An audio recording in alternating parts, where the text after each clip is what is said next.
underlying problems of Barbados. They're getting us out of the ICU. Because that's where we are. We are in the fiscal ICU.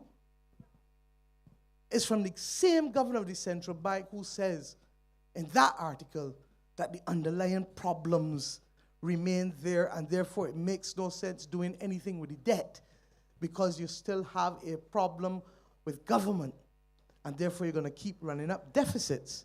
And debt is simply accumulated deficits. Deficit after year after year after year becomes debt. And that's where we are in Barbados today. So I don't want to hear the promises of all the projects. You pick up the estimates, you pick up the budget from last year, and you say, oh, we are doing all of these projects, and we're still in Hyatt. Hyatt was to start in August last year. The only thing that has happened is that the Old Harbour Police Station site get knocked down. You're listing off other private sector projects. Not a thing. Beachlands is the only one that has started. And Sandy Beach, Sandy Bay in Christchurch. But this is to paint a rosy picture when you and I and every citizen knows differently. I say enough is enough. And I say recognize that the political circus and games have started. And that what you will see from them is political posturing to defend a record and to try and be able to fool and dupe Barbadians at best. This, estimates, is optimism at best, deception at worst. And we have a duty to call them out on it. And as we call them out on it, I ask you to join us this week. Not so much for me, but we have other members who want to know that their efforts inside Parliament are going to be supported and supplemented by you on the outside. That now is a time for all good men and women to stand in the cause of Barbados. And as we do so, remember, I came across the most startling fact the last few days, and I leave you with this one. This government is so diabolical.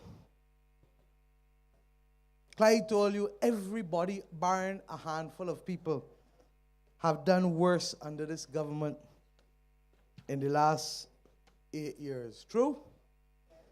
But I never thought that the government would have reached in and caused others to make decisions about whether they want to live in a Barbados with this kind of government and this incompetence and this uncaring attitude compounded by corruption.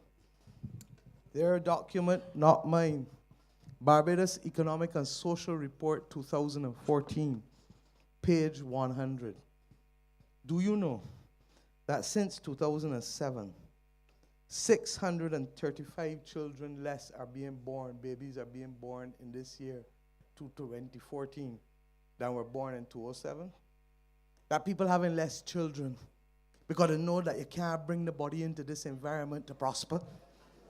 So that even the babies got the sense not to come. And the parents for sure to bring them. But what is worse, and you and I know it every week by picking up the Sunday paper, that more people are now dying in Barbados under this government than was dying when we were the government. In 2007, the number of deaths were 2,213 for the year. By the same 2014, that was recording 635 less births. 367 people more were dying on an annual basis than when we were the government. You understand that births dropped by 650 and deaths increased by 367? And if I doubted it, then you go to the back of the document. And for the very first time in our history, since taking statistics, Barbados now has a negative population rate from 2014.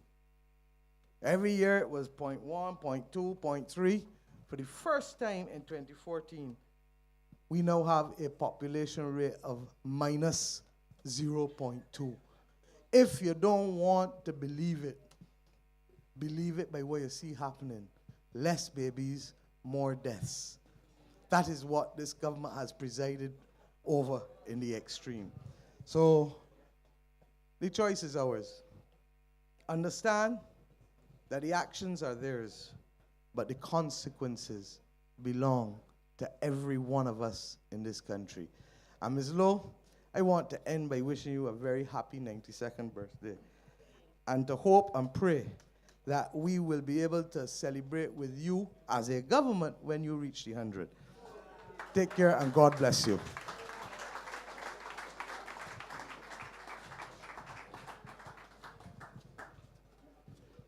Thank you, Comrade Leader.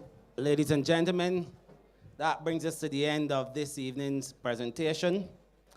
I would like on your behalf to thank our presenters, Comrade Ryan, Comrade Clyde, and Comrade Leader, and also to Mrs. Kelman for the opening prayer.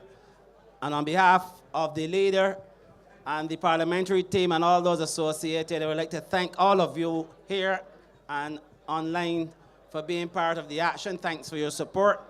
And we ask you for your continued support during the remainder of this week of the estimates debate in the House of Assembly. Thank you, and may God take each and every one of you back home safely. Good night.